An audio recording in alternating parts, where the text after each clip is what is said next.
I've created a working system that takes intuition, adds in the mix of skills, personality, and other aspects that are necessary to assess, and then puts a numerical value on each of those assets. And if the proper work is put in, it just spits out the right answer. Hey, my name is Jenna Kutcher, and I am obsessed with all things business, marketing, numbers, and helping you to navigate both the messy and the magical seasons of this thing called life. I'm a small town mama who took a $300 camera, grew a successful photo biz, and now I work from home and run a 7-figure online business. I teach you the tried and true secrets to building a career you adore. Shy away from the real talk? No way. Money, hardship, growth, loss, and marketing are all topics we discuss here. Think of this as your one-stop shop for happy hour with a gal pal mixed with business school. Pull up a seat, make sure you're cozy, and get ready to be challenged and encouraged while you learn. This is the Goal Digger Podcast. When is the right time to hire? And how do I find the right person to work for my business? And what if I hire someone who doesn't meet my super duper high standards? Will anyone ever care as much about my work as I do? And one more question for you. Does that sound like your inner dialogue right now? Well, if so, then this conversation all about hiring and onboarding is the perfect fit for you. Emily Mcintyre is a CEO in the coffee industry, and her story is next level interesting.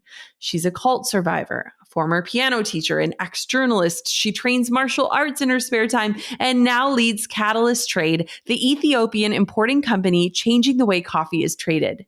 Emily is also a bona fide expert in hiring the right people. In this conversation, you'll hear all about her proprietary hiring process from step one to onboarding and beyond. She's even got a spreadsheet for weighing the intangible aspects of a potential hire. If a hiring system is what you want, well, Emily is here to share her secrets. Let's dive on in. I've been taking tons of walks with Baby Quinn lately, and it's always a great time for podcasts. Thankfully, I've got a ton of new shows to listen to from the HubSpot podcast network, just like My First Million, hosted by Sam Parr and Sean Puri. My First Million features famous guests, digs into how companies made their first million, and brainstorms new business ideas based on the hottest trends and opportunities in the marketplace. They've covered topics like why the next big social media network will be on the blockchain, companies of one that make millions, and 3 patterns for great business ideas. Listen to My First Million and all the HubSpot podcast network shows wherever you get your podcasts. When is the right time to hire? And how do I find the right person to work for my business? And what if I hire someone who doesn't meet my super duper high standards? Will anyone ever care as much about my work as I do? And one more question for you. Does that sound like your inner dialogue right now? Well, if so, then this conversation all about hiring and onboarding is the perfect fit for you. Emily Mcintyre is a CEO in the coffee industry, and her story is next level interesting. She's a cult survivor, a former piano teacher, an ex-journalist. She trains martial arts in her spare time and now leads Catalyst Trade, the Ethiopian importing company changing the way coffee is traded. Emily is also a bona fide expert in hiring the right people. In this conversation, you'll hear all about her proprietary hiring process from step one to onboarding and beyond. She's even got a spreadsheet for weighing the intangible aspects of a potential hire. If a hiring system is what you want, well, Emily is here to share her secrets. Let's dive on in. All right, Emily, welcome to the Goal Digger Podcast. I am so excited for our conversation today. I am so excited to be here. I've been a Goal Digger and Jenna Kutcher fan for years, so kind of a dream come true. Hey, everybody. Yay. Yes, let's do this. So before we dive on into some of the specifics, I want you to kind of peel back the curtain for us. Who is Emily Mcintyre? How did she get to where she is today? Give me all the info. Oh my gosh. Emily Mcintyre is a fantasy person who constantly seeks a way to take fantasy and make it real. So, I was a homeschooled kid, grew up in a kind of Christian cult in the Midwest, and played a lot of piano. I was teaching piano at 13, so that was my first business. I didn't even think of myself as an entrepreneur, though, until I was really in my late 20s and had started a few others. But I taught a lot of piano, and I wrote fantasy. I wrote about princesses in faraway countries called names like Griffle, and I drew maps. And the funny thing is, fast forward, I just turned 37, and I'm the CEO of this incredible coffee company. And I like to create resources for female entrepreneurs. And I still think that's what I'm doing. I'm still creating fantasy lands and then putting in the work to try and bring that in some sort of reality for systems and people and vision and communication. And it's so much fun. So that's me. Okay, I love how you say it's so much fun, because I think if we start on the topic of hiring, I think most listeners would be like, that is the opposite of fun. That is a fear for a lot of people. And so tell me a little bit about the core focus of your work today and how you got to that focus. So my focus is to scale my company, which is Catalyst Trade, with joy and adherence to core values. And frankly, to do that, I've had to step into that hiring position quite a lot in the last few years. We're not large enough where we need an HR department. And frankly, I'm not interested in handing over hiring right now to someone else. But to do so, I have had to tackle that fear and that pain of hiring. And so I really understand that sensation of just really not knowing exactly, oh, what if I get the wrong people? Or what if I do this wrong? Or, so many ways it could go wrong.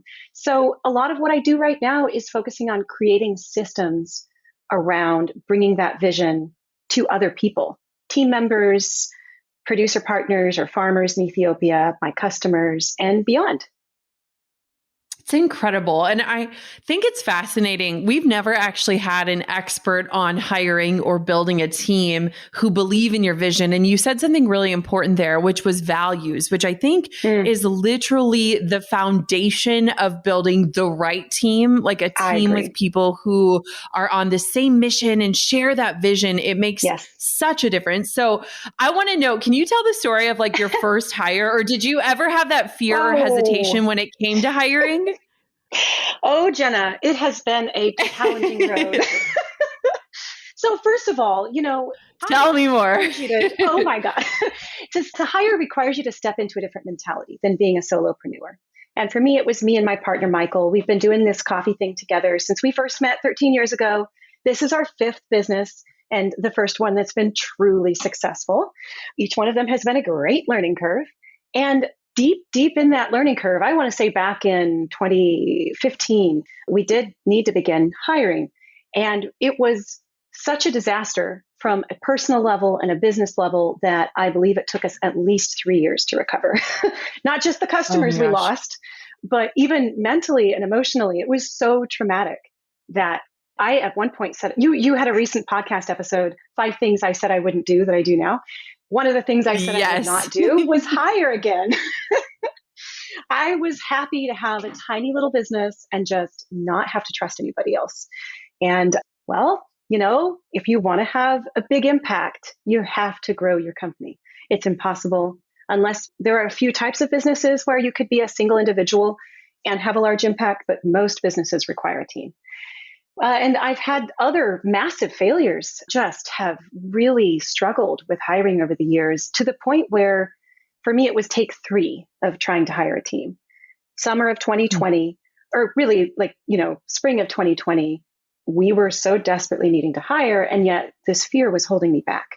Not just fear, but I knew that if I replicated the way that I'd hired people in the past, which was like choosing people I liked or that I thought maybe cared like I did, who seemed to have complementary skills, I just knew we were destined for failure again, and I couldn't handle it. So what I did is I spent the summer of 2020 just digging in. I talked to experts. I read books. I collated. I used to be a journalist, and so I take these skills with me into creating a systemized approach to learning a new skill like hiring.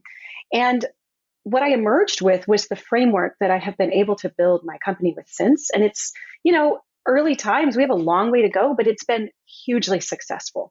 And I have made a lot of hires since then because we're growing quickly. Every single one has been a success from a personal level, from a professional level. They're happy. The company is thriving. And I believe that it ties back to organizing the entire system for hiring and onboarding and managing employees back to those core values. Like you said, Jenna, I believe the same thing. And so much so that a huge portion of our rubric for making decisions around who we're going to hire out of promising candidates, it helps us, we ask ourselves questions of how does this person represent our core values? How have they shown a dedication to these core values in the past? So we don't just hire on skills. It's very much about shared values, and it works. I love my team so much. On days when I'm struggling to work now, all I want to do is be around my team because they're Emily fans and Catalyst fans. And together we just have this incredible dynamic that's, the sum of is greater than the part. Oh, I love this so much. And like, I'm just sitting here smiling, thinking about my own team. And it's so funny because we're all women. And a lot of times people are like, oh, is that like drama? Or like, and it's God, like, that's such an outdated absolutely mindset. not. I know. And I was like, we've never had drama. And it's also just been this beautiful season of company values because coming out of maternity leave and, my values of family first, we have team members who are pregnant and team members who recently welcomed children. And it's like, this isn't just reserved for me. This has to be reserved for all of us. And Yes. it's just a beautiful thing when you can get that alignment because like you said, it feels so good. It doesn't look good. It doesn't just produce good. The output isn't just good. Yeah. It feels good. And I think that a lot of people let fear hold them back from one, asking for help, two, accepting help, and three, feeling good about the help that they're getting. So we need to break this down. You've got this system. Yes, I'm going to be honest. I am terrible at hiring in that. I mean, I'm really good at it. I literally like retain team members like nobody's business, but I am like such an intuition gut person that I don't have any sort of formal process. So while I'm not currently hiring, you better believe I'm taking notes. So let's walk through your hiring process. Where does it begin? With pleasure. And I have to say, I and my partner, Michael, who usually makes these decisions with me on the US side of our business, we are also super intuition driven people. And that, I have to say, is pretty much why we suffered from our early rounds of hiring. So I actually have created what I believe is a working system, and in testing, and it's working. So it is. I've created a working system that takes intuition, adds in the mix of skills, personality, and other aspects that are necessary to assess, and then puts a numerical value on each of those assets. And if the proper work is put in, it just spits out the right answer. It's always backed up by intuition. Almost every single time, we have ended up hiring the person who felt right to us first, but we never make that call until we've finished the entire hiring process so that we can be confident, even if there are rough times ahead, we know why we hired you, you're here. And I like to tell my staff when I hire them, look, I want you to know we answered 87 questions on every single person we considered for this role. And we started with 17, and you're our pick. It's so incredibly confidence bringing to hear that from your new boss, that you're the 100% right pick, not because you lucked in or you knew somebody or you were there on the right day or you had the right demographic, but because genuinely they did the work to ensure you were the right fit. So with all of that said, I have a somewhat simple process. It's basically first interview, 15 minutes. I check in. I try to learn what people are looking for in a future employer. That's so important. I ask what interested them in the job itself. I ask about favorite and most hated past job or boss and what was loved or hated about that. I get some very revealing answers there. I also ask what long-term career goals are, and from a personal angle, what are their values and what they look for in a job. And I try to keep it 15 minutes. And what I aim for is a quick, respectful, just check-in. And I communicate with everybody in advance. So, I start the hiring round, try to get as many people as I can in and as many avenues as possible. So I'm not just considering from people that I know, which is a real big problem in the coffee industry and in most industries.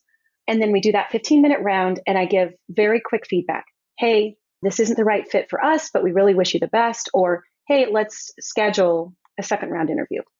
And once we hit the second round interview, I get a second person in the room with me. It's usually a virtual room. So that might be Leslie, my customer service and logistics manager, who's really good with people. And the two of us will sit there and I'll ask the questions. And I have a template that I go through to ensure that I track the way that people think, because it's really more about trying to get a really quick fix on people's personalities, values, and catching discrepancies. At this stage, it's still about weeding out people who aren't the best fit for whatever reason. And so we really try to ask questions that will allow people to share, if possible, as vulnerably as they can. Now, vulnerability is a sort of value of Catalyst, and so that is something I look for. But I also look for people who don't beat up their past employers, but have a meaningful answer when they're asked about their history. And then I like to pick out of that. That's when we go to our incredibly detailed rubric for decision making. And we line up all those people who did their second interview. And it can take 45 minutes per person to talk through this with the person who did the interview with me. And I've got things broken down and weighted numerically on a spreadsheet. I've got a gut check and kind of an overall energy vibe. But then we go into things like, how trainable and teachable do they seem? How loyal do they seem? And is that a healthy kind of loyalty? Those are kind of two separate questions. How well do they already demonstrate our core values? How creative do they seem? How proactive? How rigid versus open do they seem? How good are their boundaries? We really don't want people pleasers who can't address that with me as their manager on the team. So how much do they seem capable of working with interpersonal challenges and finding positive ways forward? So many questions like this. Then we go through the skill set relevant to the job as best as we can assess it. And we pick our top 3 people and we have them come in for a paid skills test interview. And we pay them well for coming in for like 3 hours. And we give them a task that's related to the job they would be doing. And they get training. So on the job training. If they get hired, this rolls right in. If not, then they got a really cool peek behind the scenes to a coffee importing company and their time was valued. And that's where we assess some of those skills pieces. And then the very last step before making a choice is to go through the reference check. And it's better, I've learned, to make it clear from day one. If you are a top pick for Catalyst, we're going to ask you to connect us with any of your past employers. So be ready. And they actually assent to that in the Google form that I use as the initial application, because I really don't want to get into a position where they feel uncomfortable about that. That said, of course, we want to be careful. If they've shared that was a negative job experience for them, we're not going to put them back in that position unless we, need to do some kind of a spot check, and then we'll try to be as careful as possible. So once reference checks are completed, we really dig into this spreadsheet and we use that to kind of measure our gut check. And it's usually pretty clear. Usually got 1 or 2 people who just stand out as the right fit by that point. The work has been done. And so there's a level of confidence where we don't have to keep second guessing ourselves. And then we make the communications and pick their start date. And, onboarding is another topic, which we can get to here in time. But that's basically it. And I actually have copies of all of these resources that I use, the templates for the interviews, the spreadsheet for the decision making that I am delighted to share with Gold Digger listeners. So feel free to email me, emily@catalyst-trade.com, to get that stuff. It's really, really useful. All right, 2022, slow your roll. Q1, it flew by, and it was such a different season for my business. I was on maternity leave. I announced my first book, How Are You Really? And my team and I kept the business running through another winter of uncertainty.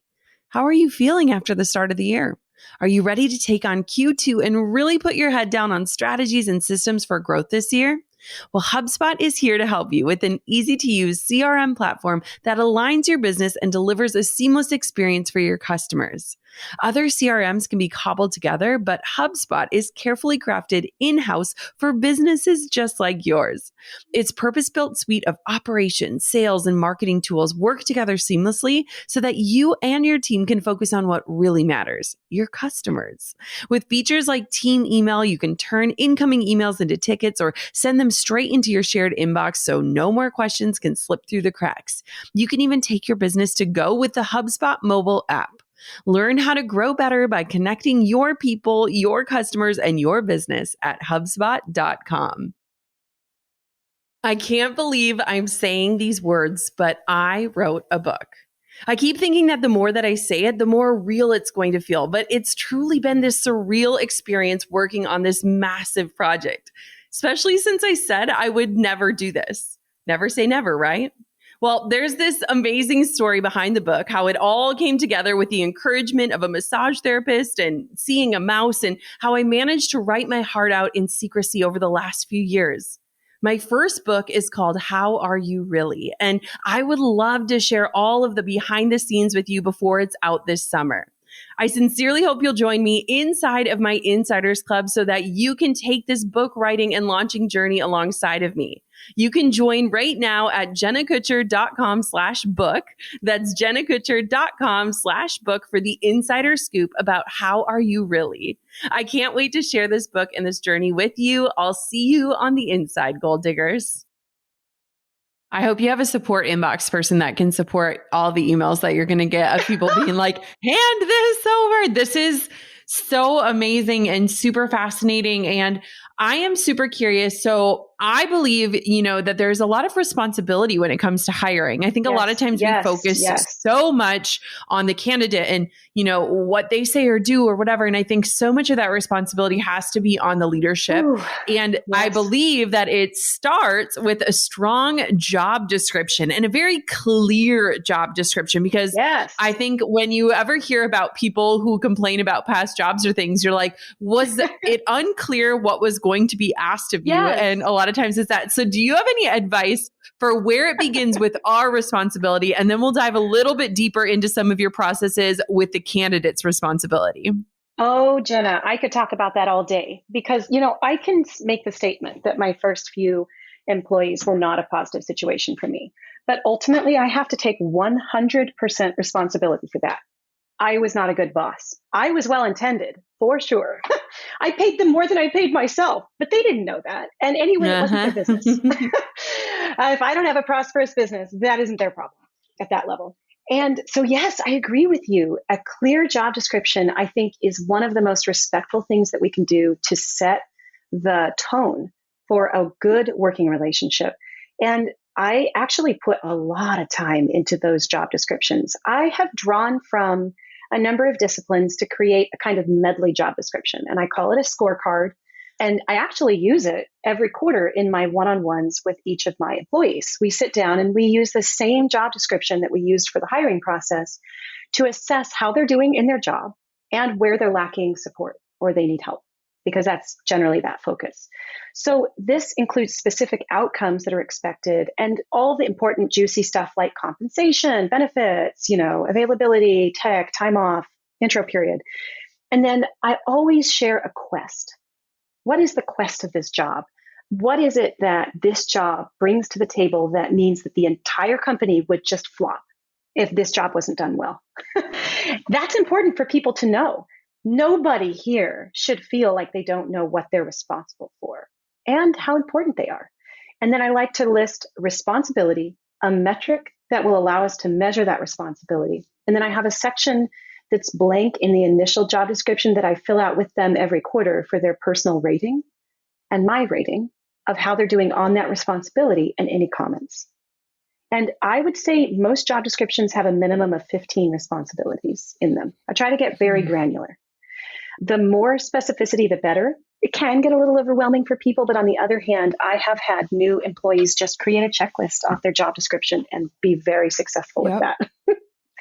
So that I like to put that out there with the job listing. I think that it is really not the right move if you want to have trust with your employees to put, TBD or depending on experience for salary ranges when you're making a job listing. I think we need to be very forthright about what we're bringing to the table as employers if we expect others to be forthright with what they're bringing to the table. Because come on, it's 2022. If somebody is working for me, it's their choice. And if they're working for me, it's also my choice. And it has to be honored with a clear, beautiful job description. I would also like to add that job descriptions have to evolve as positions evolve. I hired a lab assistant, and then within 3 months, it became clear that he was really more of a lab manager. And before long, we needed to hire a lab assistant. So we created a new description for him, and the lab assistant role has gone through 3 full revisions. I hired an administrative assistant that had a little bit of executive assistant piece to that job description. And now in the next few months, I'm splitting off the executive assistant and she's going to work entirely for me. And I'm hiring another administrative assistant without that EA piece. So it's a work in progress, but the important thing is that we do it together with our employees. We signal when something changes. And I know that I'm talking a lot here, but I also think it's super important to say this. Anytime we add job description, anytime we add more duties, we also need to discuss compensation. It's unfair to our employees to pile more and more work on, even if we're really clear about the work requirements, without addressing how that affects their salaries. So I think that these are all kind of good faith gestures that we need to make as just a baseline. It's no good to have, unicorns and staff meals and all of this if we don't address the basics of just having quality work descriptions and making sure that people know what they're supposed to do and are doing it on a regular basis and get their support needed. Oh, I love that. I love that so much. And I also love how you talked about the evolution of your employees, because I think a really great leader recognizes different gifts or talents or brings in additional support where needed. And it's not a failure or a success. It's just really paying attention. So many of my team members started in totally different roles than they're currently in. And as their gifts started to become evident or their curiosities were growing wild, like we have kind of, it's like, I'd rather have the right person than the right skill set. I think skill sets can be learned. And I think especially in this day and age with digital education, you can learn pretty much anything on the internet, but what are we like inherently good at? And how can we put people in positions that they feel and are appreciated for what they are naturally good at? And I love that evolution, because I think a lot of times people look at hiring and positions and job descriptions as like this hard and fast thing. And it's like great leadership is looking at the people and having those discussions about like, what do you love about your job? What do you hate about your job? If you could get more support, what it would look like. And I think that's just a really cool reminder that like, if you hire for a certain position, that doesn't mean that that's what they're going to do until the end of time. In fact, I challenge you to say, don't let them do that until the end of time unless they're fulfilled. So I love that. Yes, I agree with you entirely. I mean, what is the job of a founder or a CEO or some other, higher management role, but this kind of strategy and execution, in the small to medium enterprise size business? That's our job. If we cannot recognize potential and let it unfold in a way that's beneficial to the company, then we're really shortchanging ourselves on a resource front. It's kind of silly. Absolutely. Yes. So let's talk about some of the intangible aspects of a potential hire. I think we've touched on a lot of the things that people think about when it comes to hiring, whether you were interviewing for a job right out of college or even in high school. But what are some of those intangible things? Because I think those actually might trip up people more than the tangible ways that we can execute hiring. Yes. So I will answer some specifics for my own company. But first, I just want to say this. Look, if you're concerned, you've got a job description, but you're concerned about sorting out the right intangibles for a human, it isn't that difficult, I think. You can create your own best rubric for decision making by sitting down and really thinking about what you need and value. And it will evolve, of course. But just taking that time to say, do I need somebody who's proactive or receptive? Like, what kind of get up and go do I need here? It's really important to assess how much people pleasing versus like just ironclad thick skin do I need? Weight it for your company and then make your own decision on that. Because, each of these characteristics has to be picked for our own companies because they're the flip side. They're the dark and the light together. They're the two sides of the coin. Someone who's got a larger ego might be better at, making tough statements to customers, for example, in a way that they've been taught is positive and not getting really upset by the response from customers. But on the other side, maybe a particular role requires someone who has less self-absorption and more of a team focus. It's really, really got to be determined. There's nothing wrong with any personality whatsoever. And so much of what we get to do about hiring is finding the good fit, the beautiful fit, just the woven fit between what our company needs and what the employee needs and what our customers needs.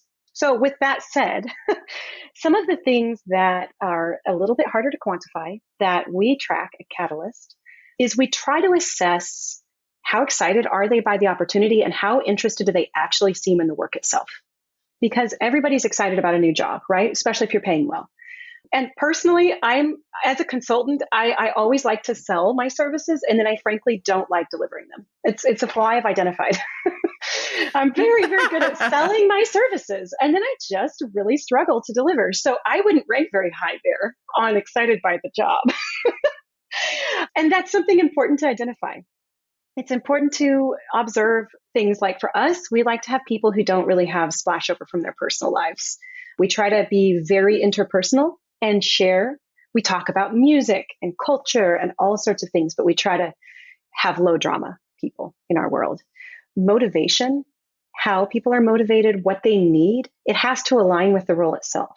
Here at Catalyst, for example, for sales roles, we don't do commissions. We will do a team commission or bonus where at the end of the year, if we exceeded our company-wide sales targets, everybody gets paid extra. But we don't like to incentivize a culture of kind of sharky tactics and short-term sales. But there are some salespeople who will be uninterested in this job if they can't personally push their own salary or pay, take-home pay upward through their own efforts. And it's more of a team basis. Extrovert versus introvert. That's important to note because certain roles require more of an extrovert kind of angle or high functioning introvert. Yeah. And other roles are just great for introverts. So we weigh all of that. As I said, it's an 80 something line rubric. It's highly personal is the point. And it takes the guesswork out of those soft analyses. I love that. So let's say you find someone that you feel is a right fit. You give them the job offer. They have the job description. You're ready to go. Let's talk about onboarding, because when I think about all of the excuses of why people will not hire, I literally have this discussion with so many talented creatives and service providers where I'm like, you need help. And they're like, I know, but, and it's always, it's going to take time to hire. I don't trust anyone with my baby or anything like that. Let's break down onboarding so that we can relinquish some of those excuses and get people the help that they need. Yes. First of all, I get that so much. I have felt that for many of my years as an entrepreneur. But I have to say now, on the other side of it, that if you do it right, if you hire carefully, and onboard carefully, then it's an investment. It's an investment in your business and in your own quality of life. Brother, sister, human, it is impossible to carry the world on your shoulders without help. You have to have people help you.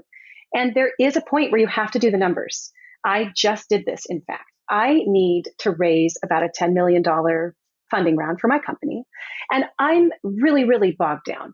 And I was held back because I need to hire another admin assistant to allow my current admin assistant to slide into her executive assistant role to take some of that burden off, right?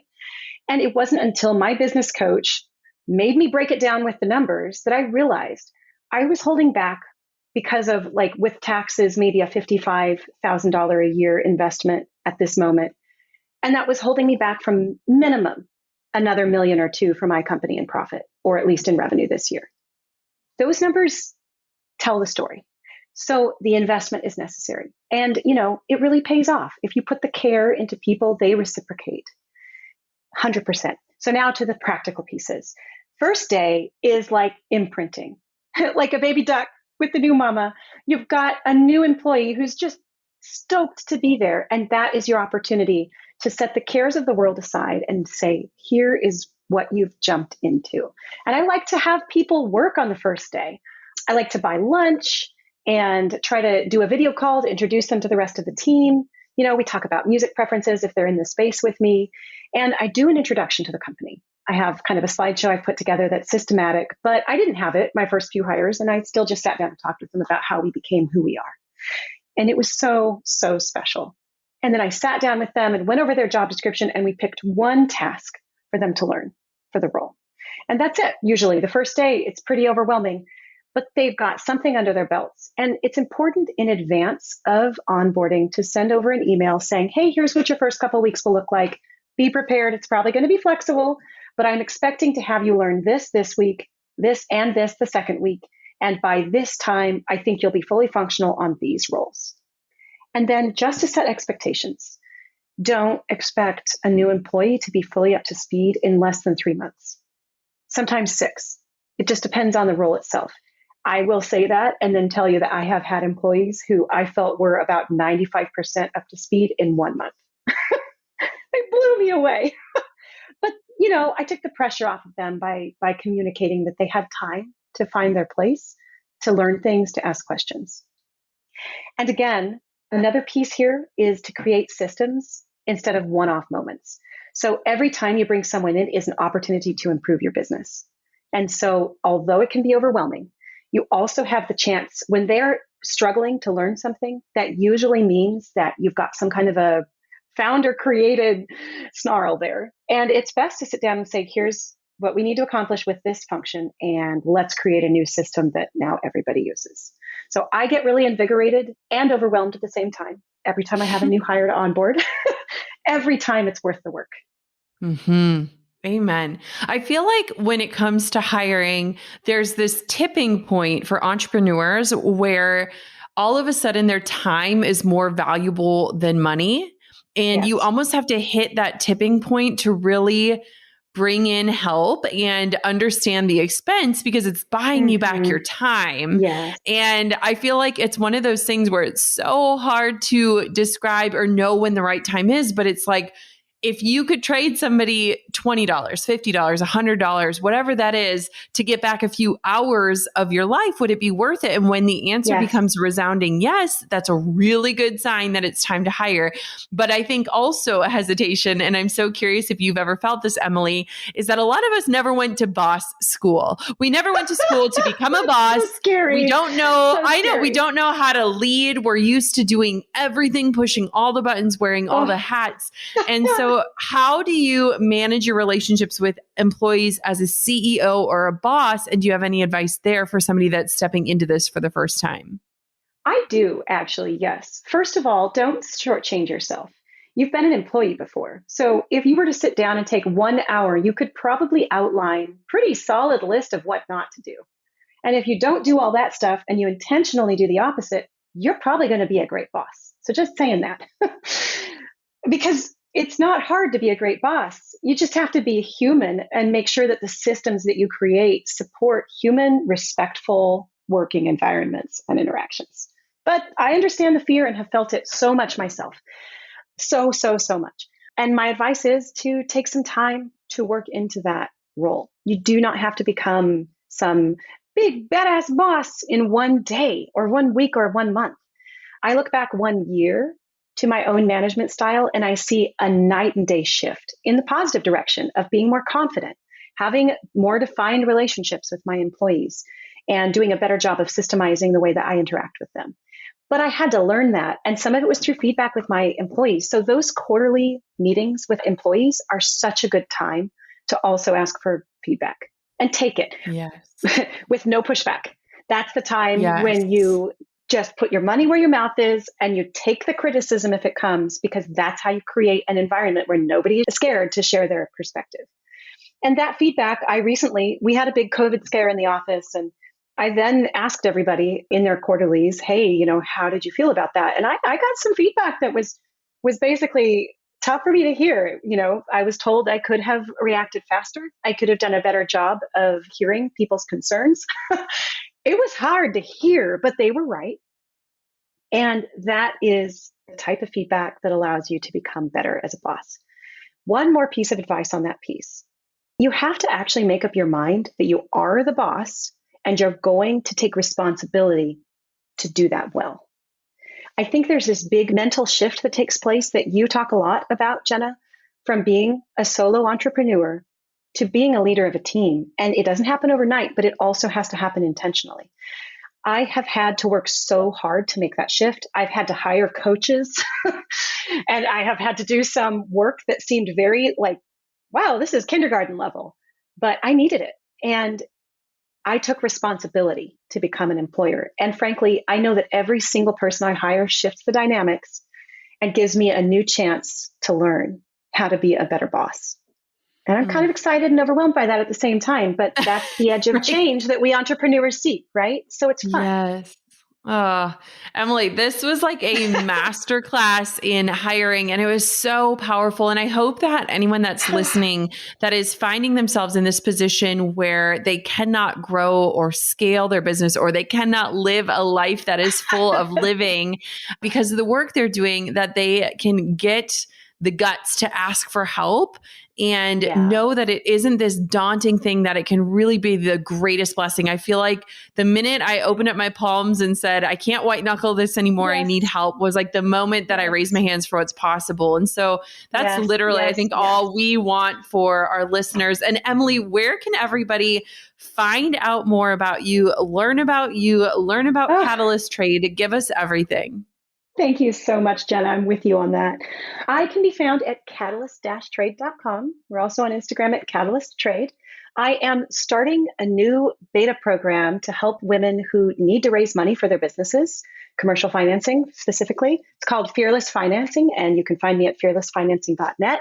Forgive the website, total beta project, but jump in and tell me what you're most afraid of about hiring or money or any of these things, because I promise you, every time you pass through that gate, it gets better.